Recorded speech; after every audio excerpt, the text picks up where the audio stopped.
Welcome to Washington State, everybody, where there's always a chance of rain. Today we're going to continue to work on clearing out this hoarder workshop that we have. If you haven't seen the first video, be sure to go check that out. The link is down in the description, or you can click on it up here. I was able to clear out most of the junk that was laying around here, but now we need to work on the shelves. We've got cleaning supplies with electrical, and we've got random ducting with hand tools. So we're going to go ahead and organize these shelves and get rid of some junk. There's a lot to get done, so let's get to it. Go again, it's no surprise. If you needed another example of how bad these shelves are, I just found dog toys on them. So take this love and try to. For this shelf that I'm working on right here, it's labeled hand tools, so I'm gonna try to keep it that way. I have a lot of junk that I had to clear off, and then on the other side, I'm gonna put power tools. Hey Dad, if you're watching this video, why do we have so many dustpans? This one's broken. If you want more than to stay. Ladies and gentlemen, we have another example. I just opened up this drill set box and there's nothing in it. So this has got to go.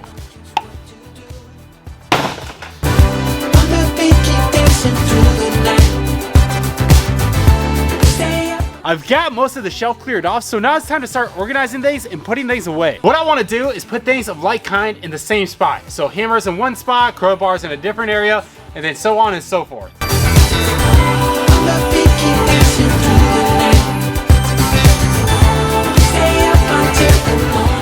Ladies and gentlemen, we have one section of shelving done. I've got most of the hand tools organized, so on the other side, I need to go ahead and start working on putting power tools away. Step number one for doing the power tool side is wrapping up these extension cords. There's a million different ways to wrap up extension cords, and by far the most common one is to just wrap it up in a circle. I'm not really a big fan of that method because sometimes when you go to unravel it, it gets caught on itself and creates a knot. The method that I used was taught to me by my dad. What you do is plug in both ends together, loop this end around and create a nice circle, then you reach through and pull the remainder up, and then you just keep doing that to create loops. And in the end, it looks like a braid. The reason why I like this method is because it won't get caught on itself when you go to unravel it. Watch this. There you go, nothing's caught. Then you just plug it into the wall and you're good to go.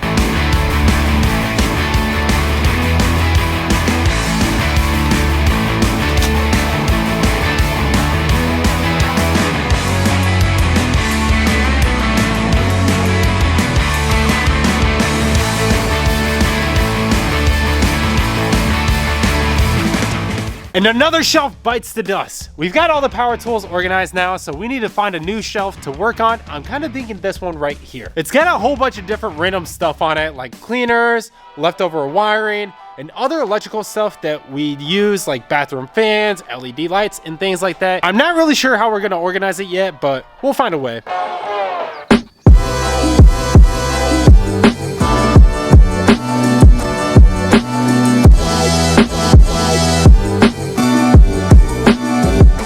All right, we've got all the cleaners organized on this shelf right here. We need to work on the other side. That has all the electrical stuff and miscellaneous things. Once that's complete, we'll have one whole bay done. As I was working on this shelf, I got to thinking, I had the power tools down below and the hand tools over on the other side. So to me, it doesn't really make sense to have all this electrical stuff right here. This is all spare parts like outlets and lights and things like that. And usually we use electricians that carry all that stuff. So instead, I'm gonna clear all of this out, put our pneumatic tools like nailers and things like that, and take all electrical and put it up on the very top because we just don't use it very often.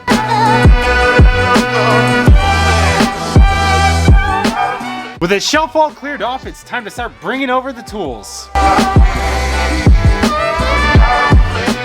We have one whole bay complete. All the shelves are organized. I got rid of a lot of the junk and a lot of the clutter, but we still have two more, as well as a whole bunch of random stuff just throughout this whole entire shop, but it feels nice to have one complete. It's getting pretty late. I don't know if you can see that, but it is 12:53 in the morning, so I'm gonna call it a night. Today is exceptionally hard because I actually had to go and put my dog down. I haven't really featured her on the channel a whole lot. You might have seen her in my very first video. My dog Allie, unfortunately, she was 14 years old and her health was starting to decline quite significantly, to the point where she just stopped eating last night and today, and stopped moving really. So took her into the vet, and unfortunately we had to put her down because there wasn't really a remedy for it.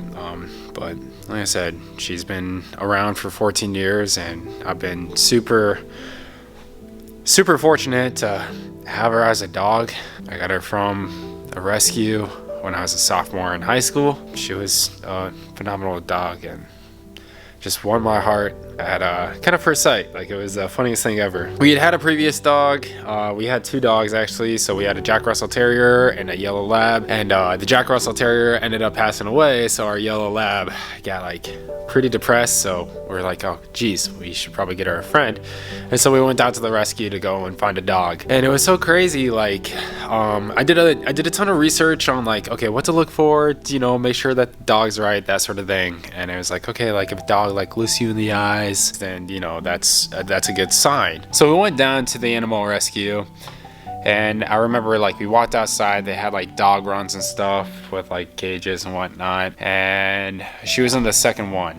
And like I just remember like, you know, just walking, kind of like looking. I was like, we're probably not gonna find a dog here or anything. And she was just peering straight into my eyes, like into my soul. It was so crazy. And I was just like, okay, this seems like an interesting dog. She was just leaning up against kind of the cage and just like peering at me. So I went over and I started petting her like a little bit. She was pretty sweet, and like was just looking straight into my eyes. I was like, oh my gosh, like this is so, like I was like, this is the one. This is gonna be the dog. And so my parents were walking by. They're a little bit behind me, and I just turned to them. I was like, this is the dog. And they're like, well, we had to look at all the other dogs yet, so let's take a look around. And so, you know, we kind of take a lap around, and you know, there's a lot of great dogs there. You know, I'm definitely an advocate for rescue dogs and stuff like that. There's amazing dogs out there, and just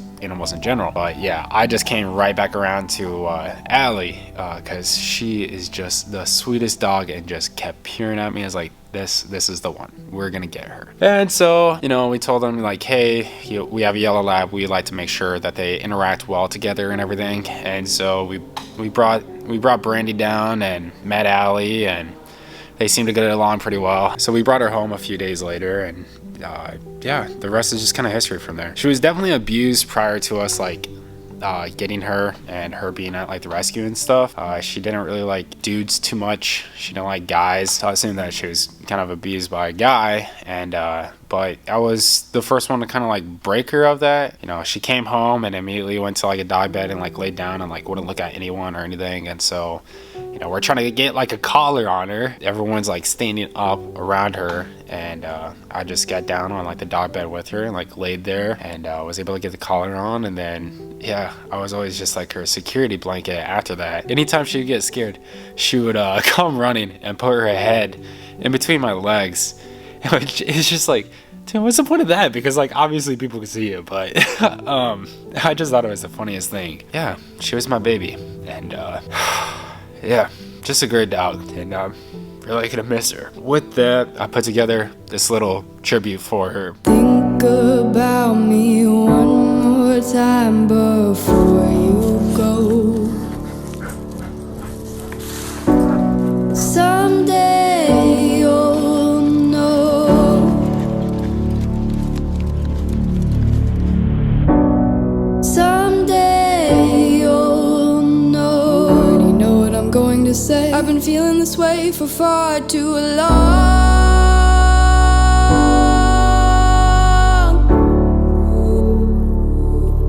And now you're gone.